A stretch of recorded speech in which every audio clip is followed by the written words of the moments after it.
Bienvenido nuevamente a una nueva convocatoria de este programa Empresa, Emprendimiento y Democracia, que se transmite por visionglobal.net.be. Nuestros twitters para comunicarse, @visionglobal1 y @TomásPáez.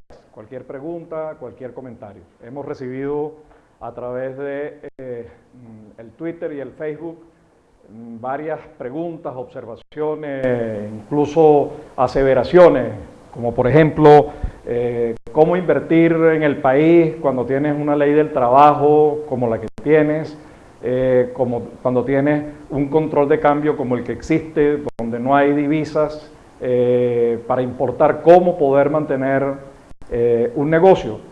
Bueno, yo creo que los empresarios han demostrado habilidades especiales para sortear todas estas dificultades y a pesar del cerco o de la asfixia a la que la tiene sometido el gobierno, han logrado sobrevivir, mantenerse y permitir que muchos venezolanos puedan llevar la comida a su casa, porque de esto depende de la empresa la generación de empleo y riqueza. Decíamos la vez pasada, nos referíamos al tema del emprendimiento, que bueno, que es la fuente fundamental de crecimiento económico de un país.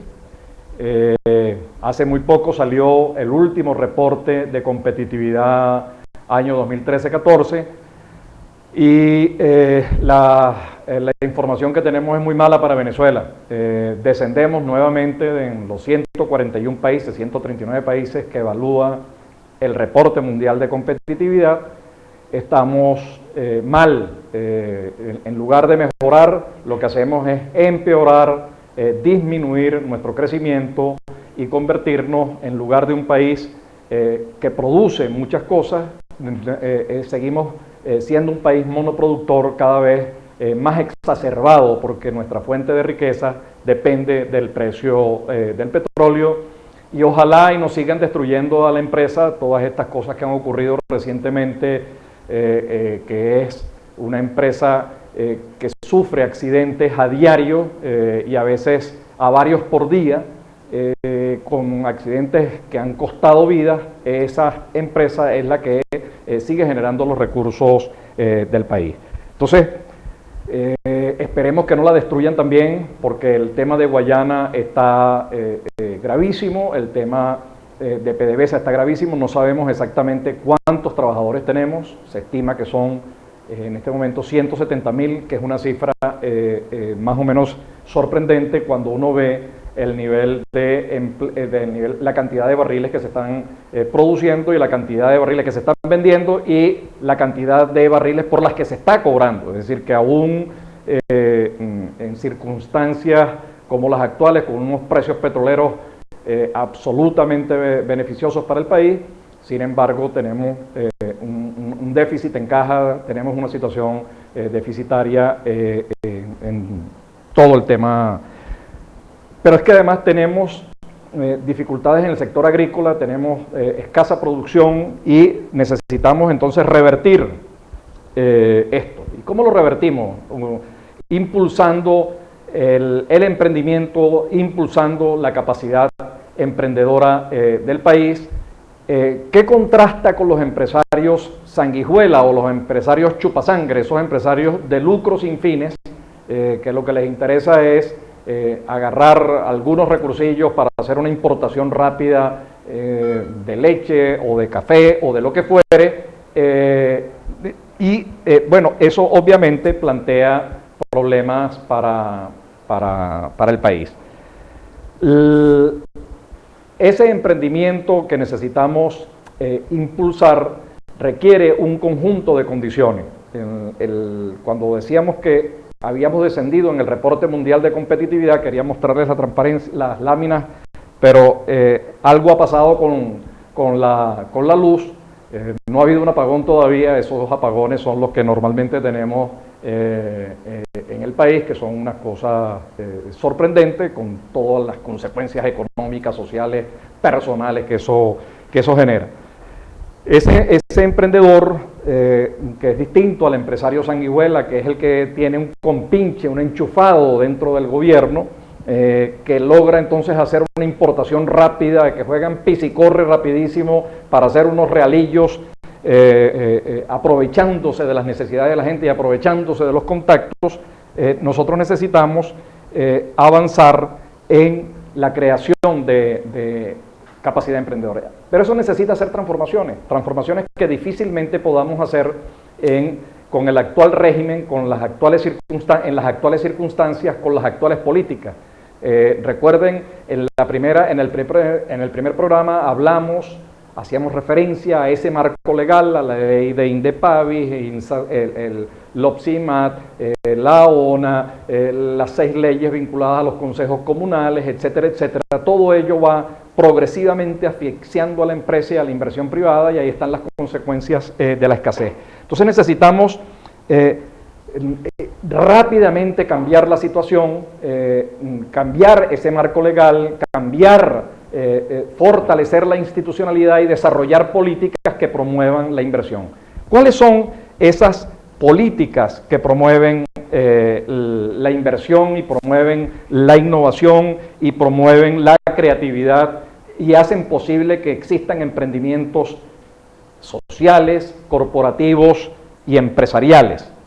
Esas condiciones y el emprendimiento solo es posible en aquellos contextos en el que existen esas condiciones, son, en primer lugar, normas y reglas que se respetan. Si el problema de la inseguridad en Venezuela no es solamente la cantidad de asesinatos por año, cuya cifra está rondando las 19.000 personas, un promedio de 70, 75 personas por cada 100.000 habitantes, sino que la inseguridad, además de eso, también toca la inseguridad jurídica, es decir, la capacidad que tiene el trabajador y la empresa de defenderse, y pelear por sus derechos y, por supuesto, de hacer que trabajadores y empresas cumplan con sus deberes y obligaciones.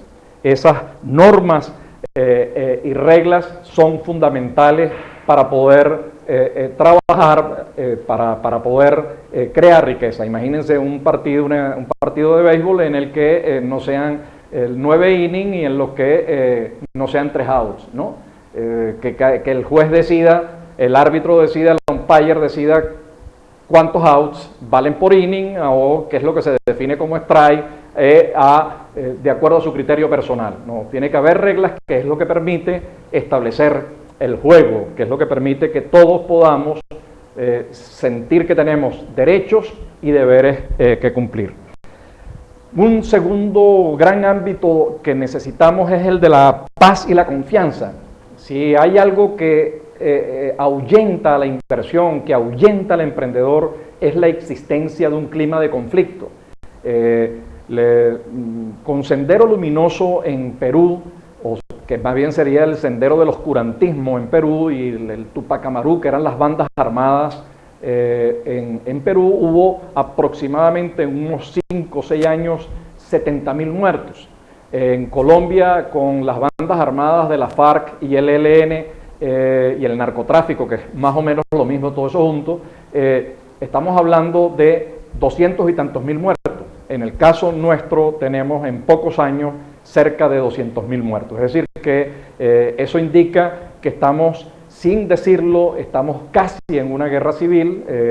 Vean los datos de Siria para comparar la magnitud de la mortandad que tenemos en el país, y se dice pronto, y es muy duro decirlo, pero es allí un dato incontrastable, digamos, un dato difícil de negar porque es un hecho durísimo.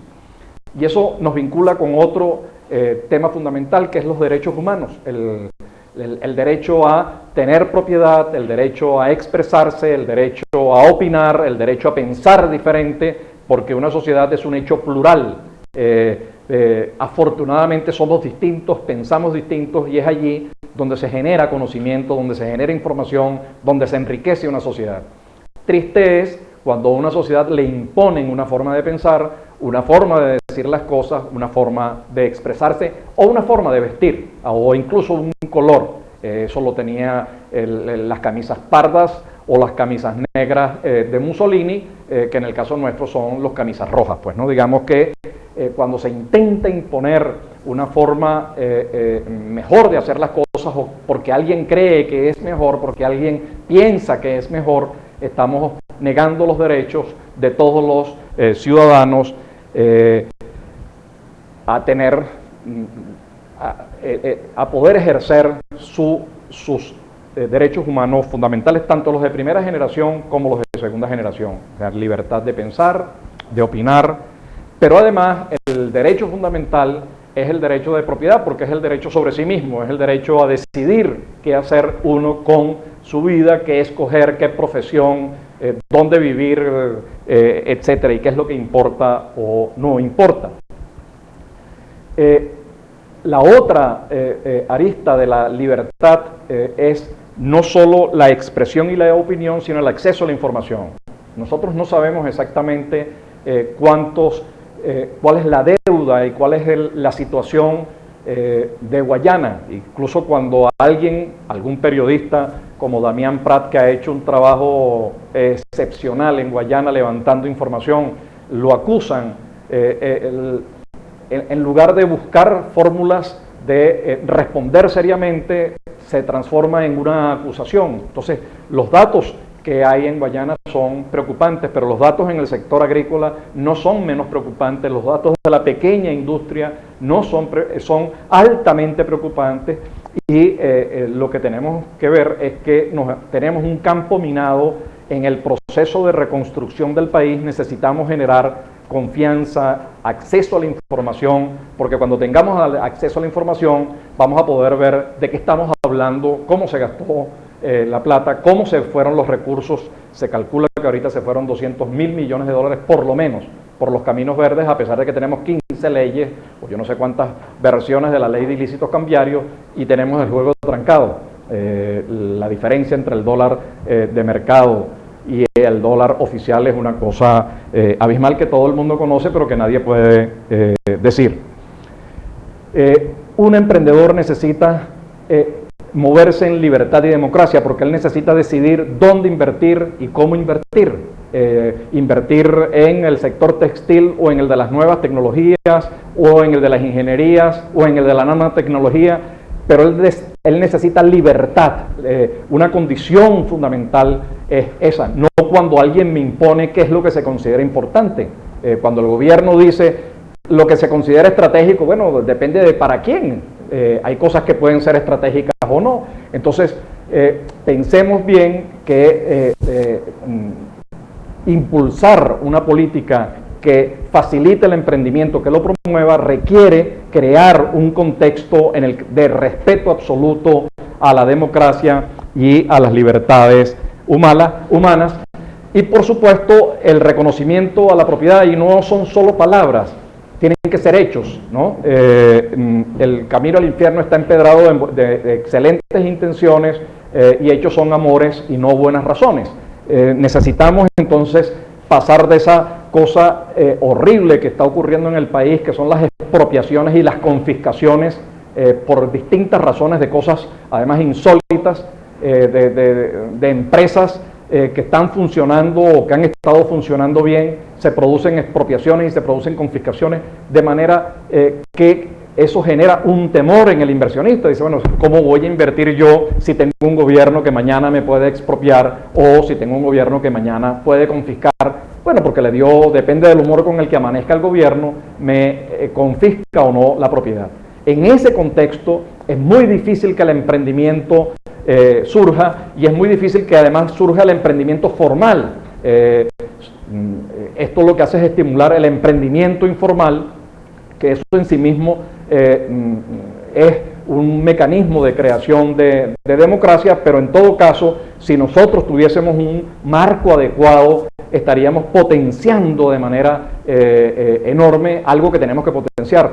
Decíamos en el primer programa, para tener una idea, en Venezuela nosotros nos quedan aproximadamente 410.000, 420.000 empresas, mientras que un paísito como Chile, que tiene 17, 18 millones de habitantes en este momento, tiene más de 700.000 empresas.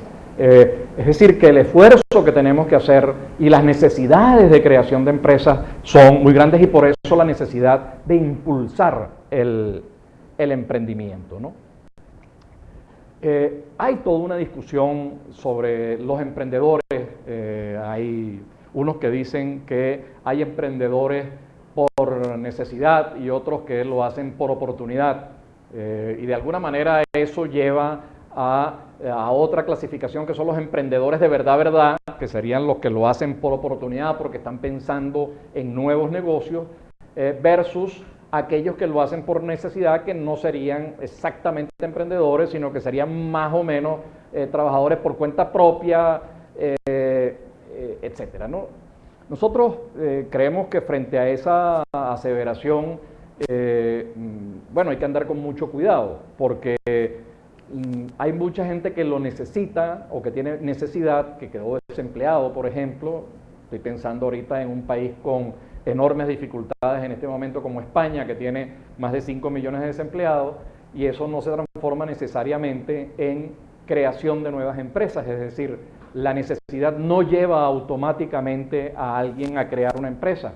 Sin embargo, cuando uno ve que en el barrio San Blas, en Petare, una persona agarró sus recursos, los que les pagaron por la liquidación, por ejemplo, e invierte en una peluquería, estamos hablando de una persona que arriesga. Ahora, no todos los desempleados tienen la misma actitud.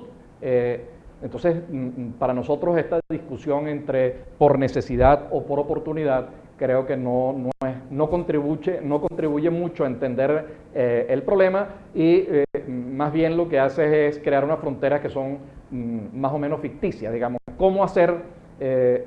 Y nos saca de la pregunta central y por supuesto de la respuesta central es cómo hacer para crear las condiciones que permitan que en corto tiempo creemos y multipliquemos el número de empresas, porque necesitamos, yo no sé si se entiende la magnitud de lo que tenemos enfrente. Tenemos enfrente un sector petrolero disminuido, gravemente disminuido. La opacidad de la información impide aseverar cualquier cosa. Un sector petrolero además con un índice de accidentes enorme. Tenemos un sector agrícola disminuido. Tenemos un sector manufacturero absolutamente disminuido. Reitero la cifra que he dicho, 40% del parque industrial está cerrado y es fundamentalmente el pequeño y mediano. Los problemas que tenemos en Ciudad Guayana son enormes. Tenemos un déficit de infraestructura, tenemos un déficit en salud y tenemos un déficit enorme en energía, que lo acabamos de sentir en ese apagón bestial que hubo en el país en días recientes. Es decir, que la magnitud de la inversión y del esfuerzo que hay que hacer, político, institucional, social, económico, es muy grande y necesitamos hacer una convocatoria para una cruzada democrática en el país donde todos, absolutamente todos, sin exclusión, tenemos que desempeñar un papel en la reconstrucción de este país que hoy está vuelto trizas, vuelto añico, muy golpeado, en una situación muy débil. Y esto nos lleva a otra condición fundamental para hacer emprendimiento. Cuando nosotros vemos los pasos que tiene que dar un emprendedor para crear una empresa, imaginemos a la persona que vende dulces en el edificio de la electricidad de Caracas, abajo. Estamos hablando de una persona más o menos entre formal e informal, esas zonas difusas, que va a conseguir un permiso de alimentos en sanidad o en salud y luego tiene que conseguir un permiso en la alcaldía, pero la alcaldía no le da el permiso sin que le otorgue el de sanidad, y el de sanidad no le otorga el permiso hasta que la alcaldía no lo haga. Es decir, que ese es un negocio en el limbo. Pero además, si la persona quiere crear la empresa, ir al CENIAT, sacar el registro fiscal, pagar el registro del nombre, etcétera, etcétera, lleva aproximadamente 3 veces el tiempo de cualquier país promedio en Latinoamérica, pero además cuesta 2 veces más que lo que cuesta en cualquier país latinoamericano. Esto que hoy se transforma en muchos días, en meses para crear una empresa, eso en algunos otros países en el mundo se hace en 1 día o 2 días con una facilidad enorme, porque lo importante es que quien esté dispuesto a arriesgar recursos, quien esté dispuesto a poner los recursos de su bolsillo, bolsillo y los que él pide prestado, que al final paga con los recursos de su bolsillo, lo haga en las mejores condiciones, no colocándole obstáculos, no convirtiendo la creación de empresas en un vía crucis, sino en un medio que facilite la creación de la empresa. Y allí la institucionalidad juega un papel, y cuando digo instituciones, digo políticas. En el mundo laboral, esta ley del trabajo ha sido un enorme retroceso para los trabajadores en primer lugar y para el país y las empresas en segundo lugar. Todos estos controles que además generan mordidas y coimas y fuentes de corrupción y enchufe, atentan contra la posibilidad de desarrollo del emprendimiento, la institucionalidad, todo lo que es los mecanismos de financiamiento, digamos, todas las posibilidades que hay que abrir con la banca, las sociedades de capital de riesgo, los fondos de garantía, la creación de facilidades locales, regionales y nacionales para que el emprendedor pueda desarrollar su negocio, el papel que allí pueden jugar instituciones como las universidades, los parques tecnológicos, las incubadoras de empresas, para crear un gran movimiento nacional del emprendimiento que permita crear centenares de miles de emprendedores a muy corto plazo. Necesitamos avanzar a un ritmo muy rápido. Y lo importante para un emprendedor al final es el mercado, es el cliente. Cuando las políticas gubernamentales obstruyen el mercado, ¿cuándo obstruyen el mercado? Bueno, cuando crean una ley como la de precios y costos justos, ¿no? Tú dices, bueno, ¿de qué estamos hablando? Porque si estos señores no fuesen fariseos, ¿no? Y se aplicasen eso a la industria petrolera, estaríamos realmente quebrados, porque el problema del precio depende de factores distintos al costo, depende de la demanda, depende de la cantidad de oferta que hay en el mundo, etcétera, etcétera. Entonces, si se aplicasen el mismo criterio que le aplican a las empresas en cuanto a el monto y el porcentaje que deben ganar, deberían aplicárselo al petróleo, y afortunadamente, la locura no ha llegado hasta ese punto, porque si no estaríamos realmente con unos ingresos muy pobres, y frente a la escasez y frente al despilfarro y frente a la ineficiencia, no tendríamos más o menos país. Entonces, coloca en el centro del emprendimiento al cliente, al mercado. El emprendedor lo que hace es atender los requerimientos de ese cliente. Cuando le ofrece un hogar de cuidado diario y la persona monta una guardería, eso es atender las necesidades del cliente, o cuando monta un centro de reparación de equipos, o cuando monta un canal de televisión por internet, o cuando monta una empresa de confección y textil. Ese emprendedor está atendiendo los requerimientos del cliente, porque sin cliente y sin mercado no hay empresa. Sin cliente y sin mercado, si no se satisfacen esos requerimientos, si el señor que tiene el peñero en Chichirivichi no atiende los requerimientos del cliente, pierde, y al perder cierra el negocio, no tiene sentido. Entonces es mercado, es instituciones, es políticas, es normas y reglas claras. Y fíjense que no hemos hablado en ningún momento de otras condiciones que podrían intervenir, por ejemplo, subsidios especiales por un determinado tiempo. Eso podría ocurrir porque ocurre, o procesos de articulación entre los centros de investigación, las universidades y los procesos de incubadoras de empresas, o las pequeñas empresas que necesitan talento humano, desarrollo de prototipos, uso de laboratorios para ver la consistencia de algunos productos, desde maderas hasta telas o metales. Todo ello requiere articulación y mucha confianza entre las instituciones, que no puede existir en un clima como el de hoy. En el de hoy tenemos un clima de crispación, tenemos un clima de exclusión, tenemos instituciones que no dialogan con, por ejemplo, el Ministerio de Educación, para dialogar con las universidades y con las asociaciones de profesores.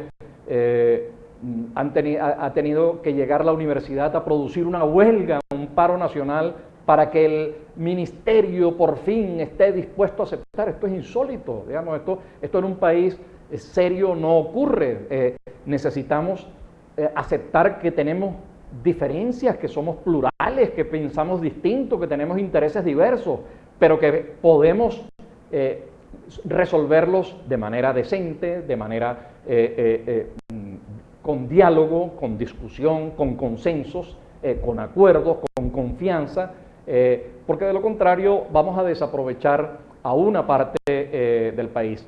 Estoy pensando ahorita, la próxima semana habrá un evento en el que hablaremos de eso, sobre el tema de la migración, de los que se van. Se ha ido más de 1 millón de personas, básicamente jóvenes, básicamente profesionales, y entre la ida de los jóvenes preparados, formados, universitarios, y la escasez de recursos que el Estado otorga a las universidades, estamos viendo que ha descendido la producción científica y de investigación en más o menos un 40%. Y la única posibilidad, lo dijimos en el primer programa, en el segundo, y no nos cansaremos de repetirlo, la única posibilidad de que un país pueda salir adelante es con talento humano, no hay otra. Los equipos al final los crea, los desarrolla, los inventa, los mejora el talento humano. Sin talento humano es difícil salir de cualquier situación y los ejemplos en el mundo evidencian con suficiente claridad, nitidez, que necesitamos capital humano para poder formar empresas, de impulsar el emprendimiento y generar riqueza. En los próximos programas nos gustaría concentrarnos en varias cosas, en ver la experiencia. Incluso queremos comenzar con, vamos a ver si lo podemos lograr, con personas del género femenino que son emprendedoras, porque aquí hay una capacidad emprendedora de género que es enorme, que es impresionante. Queremos además mostrar cómo es posible hacerlo en áreas